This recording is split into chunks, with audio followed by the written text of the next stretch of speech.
Film की शुरुआत में हम सारा को देखते हैं जो अपने दिन की शुरुआत अपने पिता जोएल के लिए बर्थडे गिफ्ट के रूप में नाश्ता बनाकर करती है और उसके अंकल टॉमी भी उनके साथ शामिल हो जाते हैं। खाना खाते समय वे रेडियो पर सुनते हैं कि इंडोनेशिया में कुछ गड़बड़ी हुई है। स्कूल जाने से पहले सारा अपने डैड की टूटी हुई घड़ी को ठीक करवाने के लिए कुछ पैसे लेने के लिए चुपके से उसके ड्रॉअर को चेक करती है। यहाँ वे उसके पिता द्वारा छिपाए गए चाकू के बारे में जानने के लिए उत्सुक होती है। जिसके बाद जब वह घर छोड़ते हैं तो वे पाते हैं कि उनका पड़ोसी डैनी अपनी ग्रैंडमदर की देखभाल कर रहा है जो कि काफी बूढ़ी हो चुकी है और व्हीलचेयर पर गंभीर स्थिति में रहती है। तब डैनी उन्हें कहता है कि वे कुछ समय से उन्हें मिलने नहीं आए हैं, इसलिए जोएल बिजी होने का बहाना बनाता है और प्रॉमिस करता है कि सारा फ्री होकर उनसे मिलने जरूर आएगी। जिसके बाद स्कूल के बाद सारा अपने डैड की घड़ी ठीक कराने के लिए शहर जाती है। जब दुकानदार घड़ी पर काम कर रहा होता है तो अचानक उसकी वाइफ वहां आती है जो काफी डरी हुई दिखती है और जल्दी से शॉप को बंद कर देती है। दुकानदार को समझ नहीं आ रहा होता कि क्या हो रहा है, लेकिन वह अपना काम पूरा करने के लिए जल्दी करता है ताकि सारा वहां से जा सके।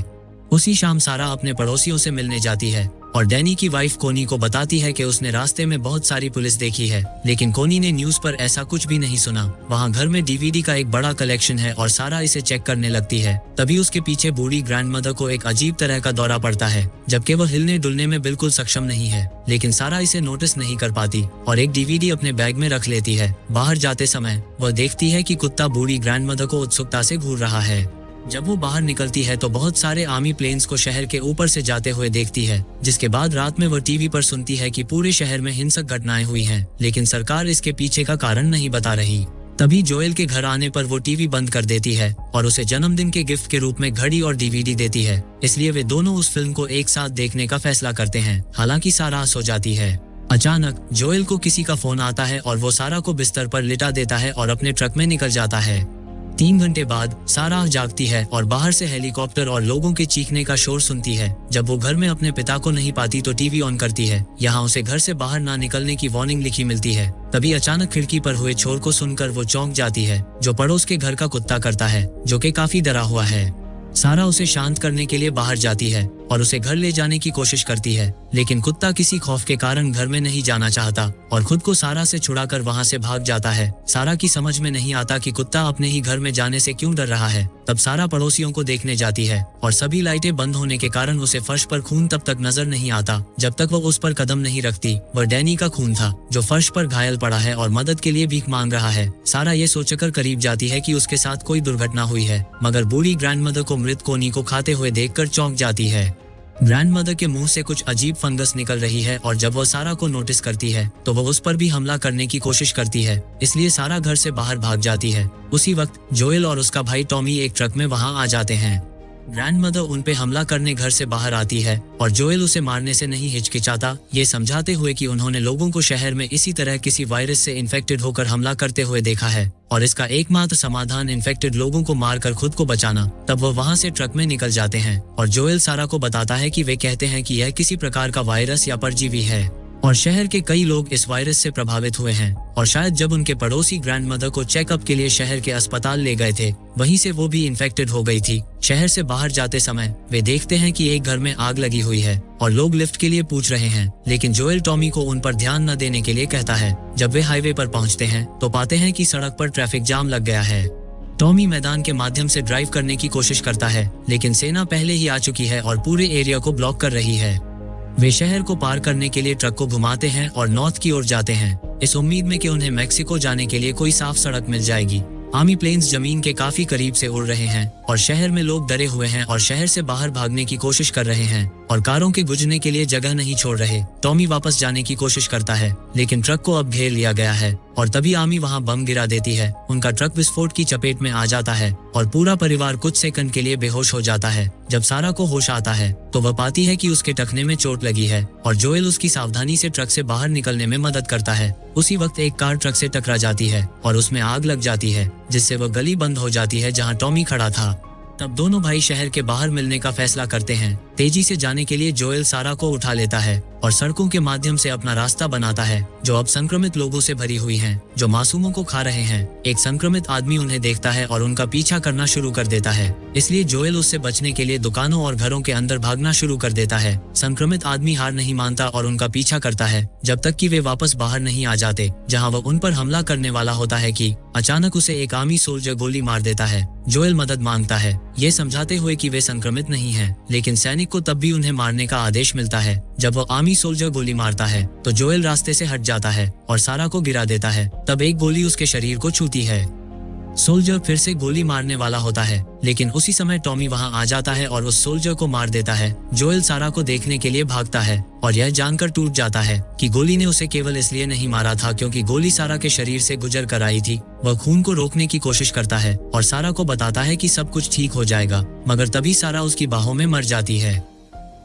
20 साल बाद बोस्टन एक क्वारंटाइन्ड बंजर भूमि बन गया है जिसकी सीमाओं पर लगातार सेना की नजर है। लोग सरकार द्वारा दी जाने वाली कोई भी छोटी मोटी नौकरी करते हैं, मगर लोगों के लिए यह एक काफी मुश्किल जिंदगी है। एक सुबह एक छोटा बच्चा जो बाहर खो गया था असाइलम के लिए आता है और सैनिक बच्चे को जरूरी जांच करने के लिए अंदर ले जाते हैं। तब एक सैनिक बच्चे से कहता है कि सब कुछ ठीक हो जाएगा, लेकिन दुर्भाग्य से टेस्टिंग मशीन संक्रमण का संकेत देती है, इसलिए बच्चे को एक घातक इंजेक्शन दे दिया जाता है। कुछ देर बाद बच्चे के शरीर को एक ट्रक पर उस जगह भेज दिया जाता है जहां वे संक्रमित लोगों को जलाते हैं। जोएल कभी कभी यहाँ काम करता है और इतने लंबे समय के बाद वह इस बात से परेशान नहीं होता है कि उसे जवान लाशों को आग में फेंकना पड़ता है। वह अक्सर अन्य काम मांगता है जैसे सड़क की सफाई या जिससे भी उसे थोड़ा पैसा मिल सके, मगर गुप्त रूप से वह एक तस्कर के रूप में भी काम कर रहा है। एक दोपहर वह उस जगह जाता है यहाँ बिना परमिशन के क्वारंटीन जोन में एंटर करने वाले लोगों को मौत की सजा दी जाती है। यहाँ उसे एक सिपाही मिलता है जो उससे अवैध चीजें खरीदता है और बदले में पैसे के साथ कुछ सिगरेट भी देता है। सिपाही उसे ये भी बताता है कि उसे एक ट्रक मिल गया है जिसे वह जोएल को बेच सकता है और वे कुछ दिनों में लेन देन करने के लिए सहमत हो जाते हैं, जब रिश्वत लेने वाले सैनिक रखवाली के लिए तैनात होंगे। अभी के लिए सिपाही उसे रात में घर पर रहने की सलाह देता है क्योंकि कुछ लोगों का ग्रुप जिन्हें फायरफ्लाइज के नाम से जाना जाता है शहर में बहुत गड़बड़ी पैदा कर रहे हैं और गार्ड्स को शूट ऑन साइट के ऑर्डर दिए गए हैं। सैनिक जिस ट्रक को देने वाला है उसमें बैटरी नहीं होगी, इसलिए जोएल की दोस्त टेस एक डीलर के साथ बातचीत कर रही है ताकि वह उसे हासिल कर सके। वास्तव में इसके लिए पैसा वह पहले ही दे चुकी थी, मगर डीलर ने बैटरी किसी और को बेच दी थी और उसने पैसा खर्च कर दिया था। जब वह जवाब मांगने आई तो डीलर के बॉडीगार्ड्स ने गलती से टेस को पीट दिया और अब डीलर उसे जाने नहीं देना चाहता क्योंकि वह जोएल से डरता है। इसी बातचीत के दौरान बाहर एक विस्फोट होता है जो दीवार को उड़ा देता है और अंदर सभी को घायल कर देता है। तब टेस देखती है डीलर चला गया है और उसे वहां से भागने का मौका मिल गया है। बाहर आने पर उसे पता चलता है कि किसी ने सेना के ट्रक पर बॉम्ब लगाया था। टेस दूर जाने की कोशिश करती है क्योंकि अलार्म लोगों को एरिया को खाली करने के लिए वार्निंग दे रहा है, लेकिन जैसे ही वो थोड़ा आगे बढ़ती है तो देखती है कि फायरफ्लाइज और सेना सड़क के बीच में एक दूसरे पर गोलियां चला रहे हैं। तब अपने हाथ ऊपर उठाकर वह सेना से मदद मांगती है कि वे फायरफ्लाइज में से नहीं है, मगर फिर भी उसे गिरफ्तार कर लिया जाता है। इस बीच फायरफ्लाइज के ठिकाने पर एली बाहर चल रही गड़बड़ी को सुनती है जिसे काफी हफ्तों से वहां बांध कर रखा गया है। उसने फायरफ्लाइज को अपना नाम वेरोनिका बताया है। जब भी कोई डॉक्टर जांच के लिए आता है तो उसे स्वस्थ बताता है, मगर अब एली उसके ऊपर बार बार होने वाले एक ही टेस्ट से परेशान हो गई है और अपने सवालों के जवाब जानना चाहती है। दूसरी तरफ जोएल अपने एक दोस्त से मिलने जाता है जिसके पास एक पुराना रेडियो है और लोग उसे पैसा देकर बाहरी दुनिया की खबरें जानते हैं। जोएल उसे सैनिक द्वारा दी गई सिगरेट देकर अपने भाई टॉमी के बारे में पूछता है जो सालों पहले व्योमिंग भाग गया था, लेकिन 3 हफ्तों से उसका कोई मैसेज नहीं आया है, जो कि साधारण बात नहीं है, मगर आज भी कोई खबर नहीं है। इसलिए जोएल वेट करते करते थक चुका है और उससे व्योमिंग टावर की लोकेशन के बारे में पूछता है। उसका दोस्त उसे लोकेशन दे देता है, मगर साथ ही उसे सावधान करता है कि बाहर जाना काफी खतरनाक हो सकता है क्योंकि वहां इन्फेक्टेड लोगों के साथ साथ लुटेरों से भी खतरा है। तब जोएल घर जाता है और सभी चीजों को बाहर निकालता है जो उसने भागने के लिए शुरू से इकट्ठा की थी और मैप के जरिए व्योमिंग टावर जाने का प्लान बनाना शुरू कर देता है, जिसके दौरान वो काफी शराब पीता है और तब पता चलता है कि उसकी घड़ी फिर से टूट गई है, मगर वह अपनी बेटी को याद करने के लिए इसे पहने रखता है। आखिरकार वह सो जाता है। जब टेस अंत में घर आती है वह उसे जगाने के बजाय बस उसके साथ सो जाती है।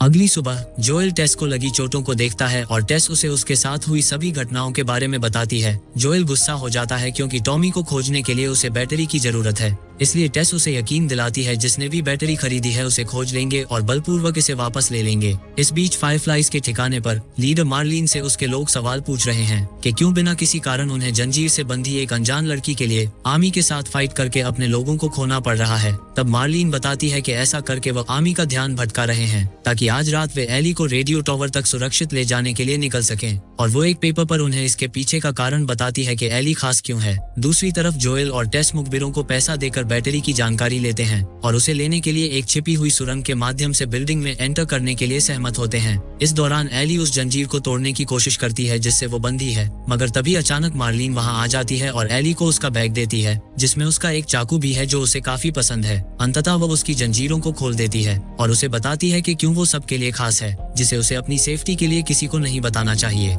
दूसरी तरफ जोएल और टेस बिना किसी की नजर में आए पुराने मेट्रो सुरंगों के जरिए शहर के नीचे से आगे बढ़ते हैं। थोड़ा आगे बढ़ने के बाद वे एक डेड एंड तक पहुंचते हैं। यहाँ असल में बिल्डिंग में एंटर करने के लिए रास्ता होना चाहिए था, लेकिन तब उन्हें बारूद की गंध आती है और फर्श पर खून टपकता दिखता है। जब वे अंत में कॉरिडोर में प्रवेश करते हैं तो वे डीलर और उसके आदमियों को मृत पाते हैं। यहाँ बैटरी को देखकर पता चलता है कि बैटरी खराब थी और वे सभी लोगों के साथ स्कैम करने के लिए मारे गए हैं। तब अचानक उन्हें दूसरे कमरे से आने वाली कुछ आवाजें सुनाई देती हैं और जब जोएल चेक करने जाता है तो एली उस पे हमला कर देती है, जिसे वो जल्दी से दूर धकेल देता है। जोएल एली के चाकू को अपने पैर के नीचे दबा लेता है और मार्लिन और उसके फॉलोअर्स पर ध्यान केंद्रित करता है जिन्होंने पहले बैटरी खरीदने की कोशिश की थी। तब जोएल मार्लिन पर आरोप लगाता है कि वह वही है जिसने टॉमी को उसके खिलाफ कर दिया था, मगर मार्लिन के पास बहस के लिए समय नहीं है और समझाती है कि उन्हें एली को आज रात क्वारंटीन जोन से बाहर निकालने की जरूरत है। चूंकि वह और उसके साथी घायल हैं, इसलिए वह अब ऐसा नहीं कर सकते और मार्लिन चाहती है कि जोएल ऐसा करे क्योंकि वह एक स्मगलर है, और बताती है कि पुराने स्टेट हाउस में फायरफ्लाइज की एक टीम उनका वेट कर रही है और वादा करती है कि अगर वह एली को बिना किसी खरोंच के वहां ले जाते हैं तो वे जोएल को उसकी जरूरत की सभी चीजों का भुगतान करेंगे। जिसके बाद जोएल और टेस इस पर चर्चा करते हैं और इस डील के लिए मान जाते हैं, लेकिन एली को यह पसंद नहीं आता और मार्लिन उसे विश्वास दिलाती है कि उनके पास यही एक रास्ता है। एली अपना चाकू वापस लेती है और जोएल और टेस के साथ जाने से पहले अपना बैग उठा लेती है। उन्हें रात ढलने का इंतजार करना है, इसलिए फिलहाल वे जोएल के घर रुकते हैं। जोएल तब तक सोने का फैसला करता है जब तक कि जाने का समय नहीं हो जाता। कुछ घंटे बाद जोएल जागता है और एली को ये कहते हुए सुनता है कि वह दीवार के दूसरी तरफ जाना चाहती है क्योंकि वो अपनी पूरी लाइफ में इस शहर से बाहर कभी नहीं गई।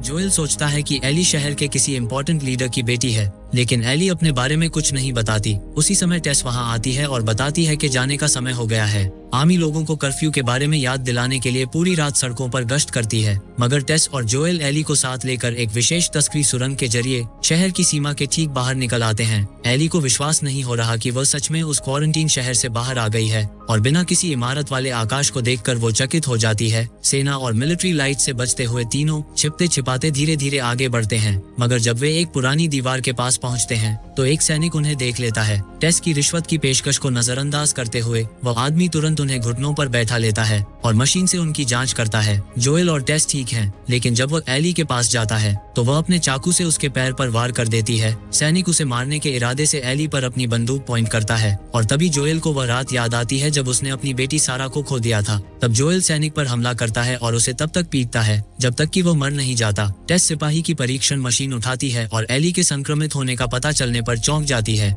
जोएल को उसकी आवाज में डर साफ साफ दिख रहा है, मगर तभी एली तुरंत अपने हाथ पर निशान दिखाती है जो कि काफी पुराना घाव था, जिससे पता चलता है कि उसे कई दिनों से संक्रमण है, लेकिन यह नहीं फैला, जिसका मतलब है कि वह इम्यून है और वह नहीं बदलेगी। तब वे सेना को करीब आता हुए सुन सकते हैं, इसलिए वे इस चर्चा को बाद के लिए छोड़ने का फैसला करते हैं और फेंस में एक छेद के माध्यम से वहां से निकल जाते हैं और अंत में शहर को हमेशा के लिए पीछे छोड़ देते हैं। और इसी सीन को दिखाते हुए यह मूवी खत्म हो जाती है।